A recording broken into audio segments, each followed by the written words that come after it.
What's going on, everybody? So, man, I have been just spending time with my family. Specifically, I've been spending some one-on-one time with my wife, so I haven't really been on YouTube too much. But man, I want to share something that I saw with you guys recently. Um, it was on Amazon. This show, I guess they had it in the works for quite some time, but when I saw, the cartoon, and when I saw, the story behind it, I just said, man, they just continue to, just do anti-Christ things. And so a lot of different things I saw happening, just scrolling through the internet. I like to, look at what people are saying, what people are thinking, in the comment section. And so I saw this video where, there was like there was some Palestinian people, there was some college students, there's this one Asian guy. He had his face covered up, and I'm not going to play the videos on here. You could go look for them yourself. But they were asking, what do you think about Hitler?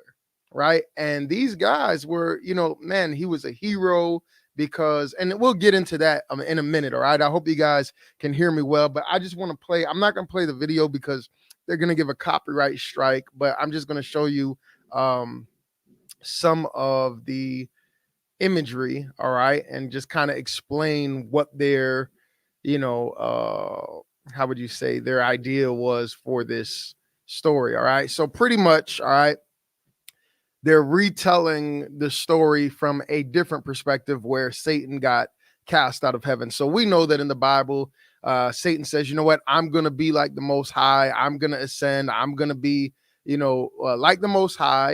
And he got a third of the angels to follow him, and he was cast down from heaven. And so pretty much from how they're telling the story, all right, Satan was this. Now you see, they say, the angels were there and they were shielded from all evil and they were protected. And Satan comes along and he's just like this dreamer, right? So here he is. He has these fantastic ideas, right? He's an innovator. He's a creative.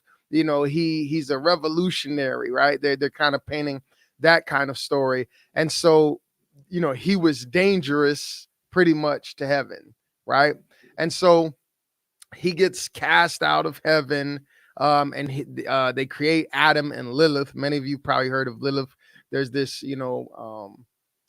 false story out there that some about she was Adam's first wife, and pretty much she didn't want to submit to Adam, some kind of, there's a lot of different variations of it, but some kind of feminist stuff, right? Like Adam was going to be, in charge, and she didn't want to do that. So she took off and she left the garden. And this story, when, Satan gets cast down, him and Lilith meet.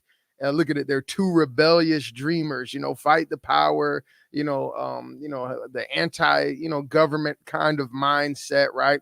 And so they come together, and you have this love story of these two rebellious, innovative, dreamy people, whatever.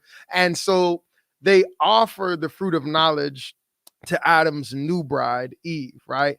They're trying to free her from being a robot, right? You can be free. You don't have to be a robot. So, she gladly accepts. That's what they say in the story. So it's kind of like this is some kind of gift that they're giving to Eve. God is this bad guy, and Satan was just trying to help Eve out. Like God was just going to have you be some kind of robot. And so when you eat this fruit, now you're going to have free will. You can be free like me. Then they say, okay, this gift comes with a curse. All right. And I'm not playing the video clip because, I get the copyright. So they talk about, their idea was shattered. And here's the crazy part. This is the part that really got me. So what they say that would happen in heaven is heaven would send down an army, right? So in hell, apparently like Lucifer or Satan's going down, but Lilith is thriving, and she's creating music in hell. She's creating these cities in hell. All right. And so what heaven does is like, oh, we don't want you guys to build up too great.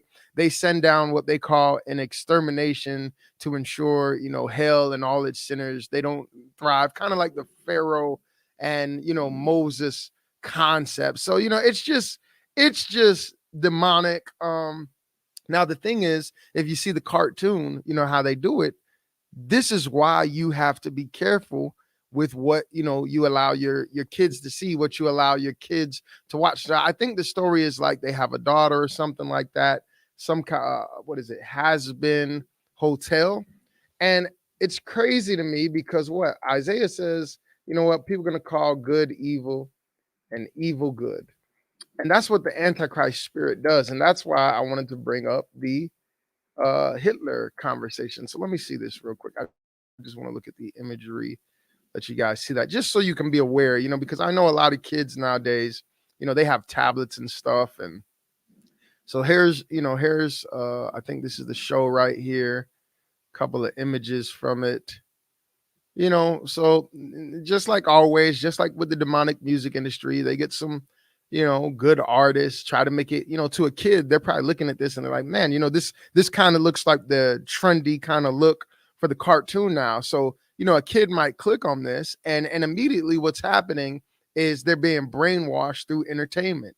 It's kind of similar to what a pastor said about Tyler Perry recently. He said, through laughter, we let our guard down and we accept the drag, right? And so the bottom line is, look, they're going to call good evil, evil good. And that also brought me to this thought process of what I was seeing on the internet. It's like there's this big debate about, Israel and Palestine and, the Jews and all of that. And I've talked about it. But what was really disturbing to me was I saw a lot of videos and I was looking at the comments. So the one video I saw recently, there was this Asian guy. He had like half of his face covered like a mask. And, they were asking him, what do you think about Hitler? And he's like, I think Hitler is a hero. And then, there was a lot of people in the comments like, yo, I agree, and there was so much hatred directed. Now, like I said, we've talked about this before, whether you think the people that are living in Israel right now are, the real Jews or not, people be arguing, debating about that kind of stuff. I told you guys, the Antichrist spirit is this. The Bible says that God promised this land to Israel, promised this land to Abraham. Now, the Palestinians pretty much say, look, that's not true, right?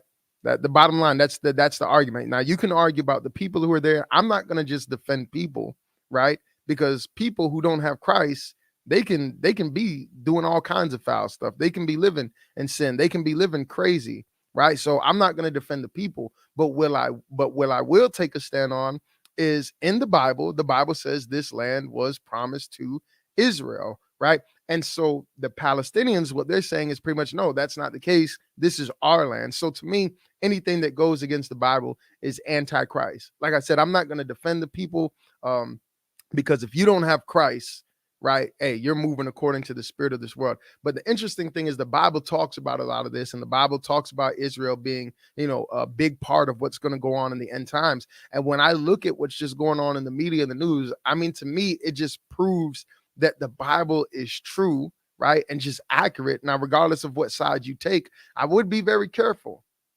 I would be very careful, guys, about just going with the flow of what the world is saying. Like, to me, when I'm seeing all these people in the comments, Hitler was a hero and this, it's crazy, regardless of where you stand on a lot of this stuff, like the brainwashing that is going on and how far we've went down the drain. You know what I'm saying? Like, I saw something the other day, and I'll talk about it maybe tomorrow, but they had a no pants day or something like that on a train. I think it was in Philly. And so you got all these, LGBTQ people, they got, thongs and leather underwears, and nobody has pants on the train, and there's little kids on there. And I'm like, man, this is just absolutely sad. Like, it's mind blowing. So, my advice, regardless of how you feel about anything that I said, be vigilant, especially with your kids. Don't just give them the tablet, don't just give them the phone. And seriously, be praying. There's deception out there. Everybody has an opinion.